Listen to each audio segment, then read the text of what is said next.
안녕하세요. 청강TV의 김민숙입니다. 노틀담의 곱추에 대한 인생 문장을 시작합니다. 빅토르 위고의 시 해질 무렵 해가 지면서 해가 졌다. 아마도 내일은 폭풍우가 불 것이다. 일몰 속에서 밤이 이슥해졌다. 동이 트며 해가 솟아오르고 시야를 감싼 안개가 뽀얗다. 그런 날들이 모두 지나가 버리리라.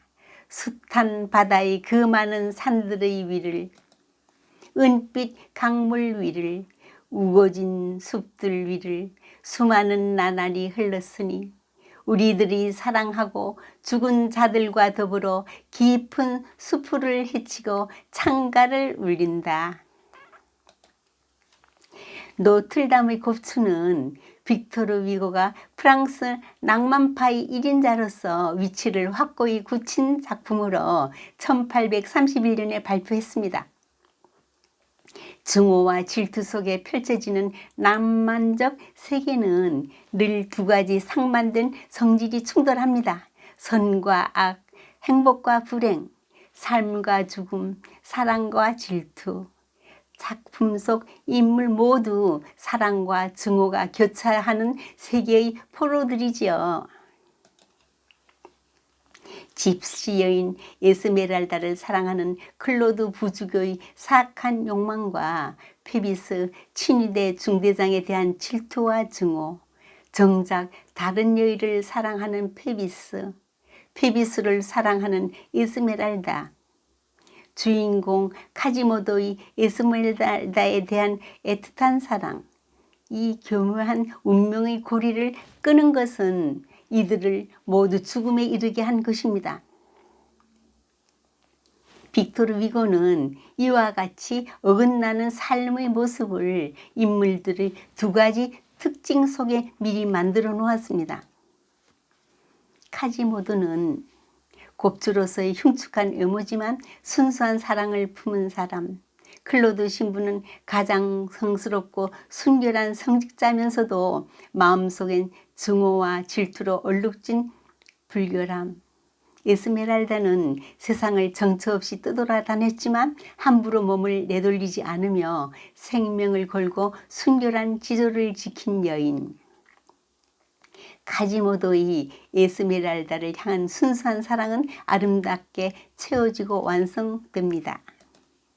성당에 버려진 한 아이를 크롤드 신부가 소중히 키웁니다. 이름은 카지모도.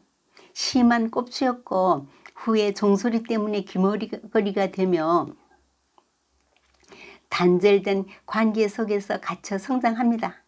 할 수 있는 일은 성당의 종을 치는 일뿐이지만 만족하며 살죠. 신실한 클로드 신부를 한순간에 무너뜨린 건 거리의 집시 소녀 에스메랄다에 대한 짝사랑이었습니다.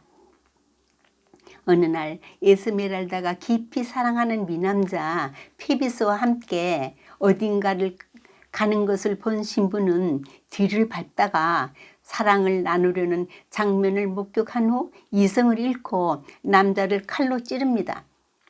사실 페비스는 사랑하는 여자가 또 따로 있었죠. 이 사건으로 에스메랄다가 페비스를 죽이려 했다고 해서 마녀로 몰려 처형을 당할 위기에 처하나 곱추 카지모도의 도움으로 구출됩니다.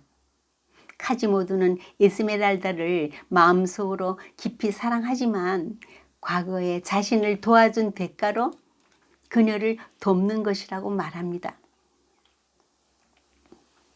자신을 구해준 카지모도에게 감사함을 느끼는 그녀였지만 여전히 페비스만을 짝사랑합니다. 카지모도의 도움으로 노틀담 성에 몰래 숨어있던 에스메랄다는 자신을 찾아다니던 크롤드 신부에게 위치를 들키고 신부는 에스메랄다를 차지하기 위해 도적단들과 손을 잡고 성당 안으로 침입해서 에스메랄다에게 자신을 사랑하라고 강요합니다. 그렇지만 사랑이 어찌 강요에 의해서 될까요? 에스메랄다는 그 제안을 거절하고 다시 붙잡히게 되며 마녀로 몰려 사형당하게 됩니다. 신부는 에스메랄다의 처형 장면을 지켜보는 중에 분노에 찬 곱추 카지모도에게 살해당합니다. 자신이 사랑했던 여인을 죽음으로 몰고 간 양아버지에게 복수한 것이죠.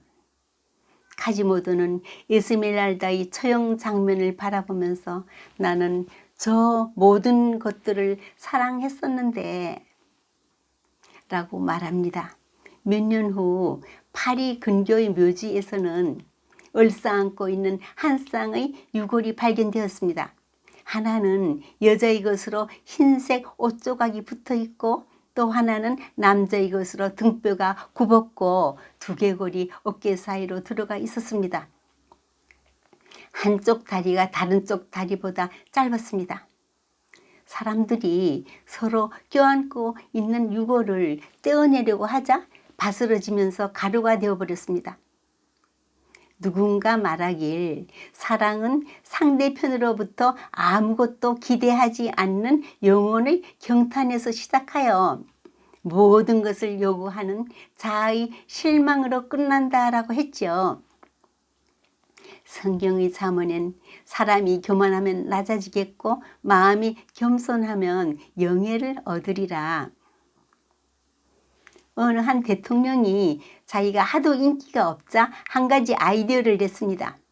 국민을 즐겁게 하기 위해 비행기 위에서 돈을 뿌리는 것. 당연히 반응이 폭발적이었죠. 대통령은 뿌듯하게 왜 내가 진작 이 생각을 못했을까? 옆에 앉은 조종사가 혼잣말로 지가 뛰어내리면 더 좋아할 텐데. 오늘도 자족하는 기쁨의 삶을 사십시오. 감사합니다.